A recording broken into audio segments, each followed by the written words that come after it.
নমস্কার, আমি অয়ন্তিকা আর আপনারা এই মুহূর্তে দেখছেন বাস্তব নিউজ। বিস্তারিত খবরটি জানতে সম্পূর্ণ ভিডিওটি দেখুন। ধন্যবাদ। মৎস্যতত্ত্বের অভিনব উদ্যোগ, নোনা জলের মাছ এবারে জন্মাবে এলাকার মিঠা পুকুরে। মাছ কাঁকড়া ধরতে যেতে হবে না নদীতে, নোনা জলের মাছ এবার মিলবে লোকালয়ে।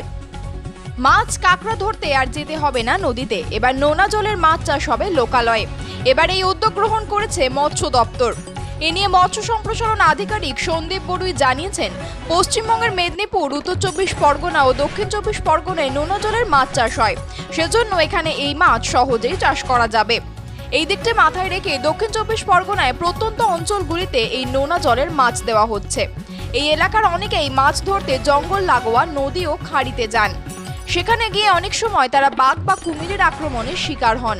এবার সেই দিক থেকে মৎস্যজীবীদের রক্ষা করতে এই উদ্যোগ নেওয়া হয়েছে।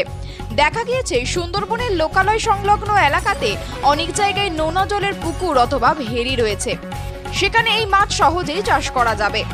ভাঙর, পার্শে মাছের মতো চাষ হবে এখানে। এর ফলে লাভবান হবেন মৎস্যজীবীরা। নদীতে না গিয়েই সেই মাছ তারা বাজারজাত করতে পারবেন, বিদেশেও রফতানি করা যাবে এই মাছ।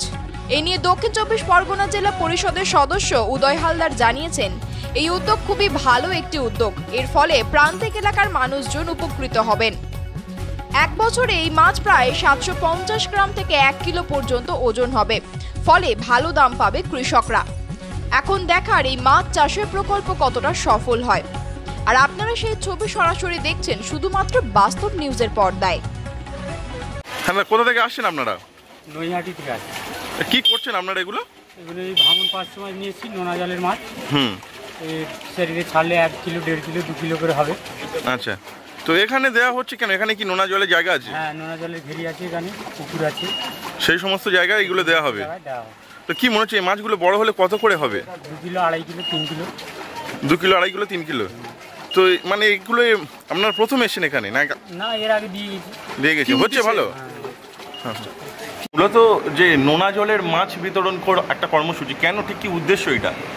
উদ্দেশ্য বলতে আমাদের নোনা এখান থেকে পশ্চিমবঙ্গের পূর্ব মেদিনীপুর, দক্ষিণ 24 পরগনা, উত্তর 24 পরগনা এইসব অঞ্চল থেকে নোনা মাছ চাষ হয় এবং নোনা মাছ বাইরে বিদেশে রপ্তানি হচ্ছে।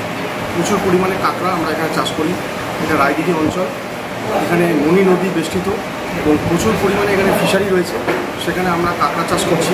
আমরা সরকারি স্কিমের তরফ থেকে নোনা আমাদের যে বিভাগটা রয়েছে সেই বিভাগ থেকে আমরা পার্শে মাছের চারা, ভাঙন মাছের চারা, চিংড়ি মিল, বাগদা চিংড়ির মিল, ভেনামির মিল এবং কাঁকড়ার সিড, কাঁকড়ার চারা আমরা দিয়ে থাকি। এগুলোকে তারা বিভিন্ন কালচার সময় আছে, কোনোটা 6 মাস, কোনোটা 8 মাস, কোনোটা 1 বছর, এরকম হারে চাষ করা হয় এবং চাষ করে সেটা আমরা বাইরের দেশে রপ্তানি করছি। সেখানে আমরা বাইরের যে মূল্যটা আছে সেই মূল্যটা আমরা যাতে আমরা আয় করতে পারি বা আমরা সেইভাবে মাছের দিকটা, নোনা মাছের ক্ষেত্রে আমরা অনেকটা মানে অনেকই আর কি রপ্তানির জায়গাটা আমাদের রপ্তানির ক্ষেত্রে নোনা মাছটা আমাদের প্রাধান্য দেয় মিষ্টি জলের মাছের চেয়ে। তাই জন্য আমাদের নোনা মাছের উপরে দপ্তর গুরুত্ব দিচ্ছেন। দাদা, আগে তো এই এলাকা থেকে মাছ দেওয়া হতো, মানে প্রতি বছরই হয়, এবছর একটা নতুন উদ্যোগ গ্রহণ করেছে সরকার, কি বলবেন এ নিয়ে? দেখুন, আমাদের রাজ্য সরকার, মামাটি মানুষের সরকার, প্রতিনিয়ত চেষ্টা করছে মানুষ বিভিন্নভাবে আর্থিক উপার্জন করুক। সেই আর্থিক উপার্জনের একটা নতুন রাস্তা আবারও খুলে দিল আমাদের নেত্রী তথা আমাদের সরকারের মুখ্যমন্ত্রী মমতা ব্যানার্জি। তিনি আগে যেমন মানুষকে উদ্যোগ নিতে সাধুবাদ জানিয়েছিল যে আমাদের যে মিঠেন জলের যে মাছ, এবারে কিন্তু আমাদের চেষ্টা করছে সরকার যে নোনা জলের যে মাছগুলো, সেই মাছ চাষের জন্য আবারও উদ্যোগ গ্রহণ করেছে। মানুষকে নোনা জলের মাছ চাষ করার জন্য বিশেষ করে সাহায্য করছে আমাদের সরকার। দাদা, কি মাছ দেওয়া হচ্ছে যদি বলেন? হাঙর মাছ, পার্শে, হ্যাঁ, চিংড়ি, এইগুলোই দেওয়া হচ্ছে, সব নোনা জলের মাছ দেওয়া হচ্ছে। এতে উপকৃত হবে সবাই? হ্যাঁ, অবশ্যই। এখানে আমাদের তো বাঙালির প্রধান খাদ্য হচ্ছে মাছ ভাত। তা সেই মাছ যত চাষ করবে সেই মাছ এখান থেকে বিদেশে রপ্তানি হবে বিভিন্ন জায়গা, ভারতবর্ষ, সারা পৃথিবী জুড়ে আপামর বাঙালি আছে। সেই বাঙালির প্রধান খাবার কিন্তু এই মাছ। আর সেই মাছকে বেশিরভাগ এখানে চাষ করে এখান থেকে বিদেশে রপ্তানি করবে এবং মানুষ আর্থিকভাবে উপার্জন করবে, সচ্ছল হবে। এটাই আমাদের সরকারের মূল উদ্দেশ্য।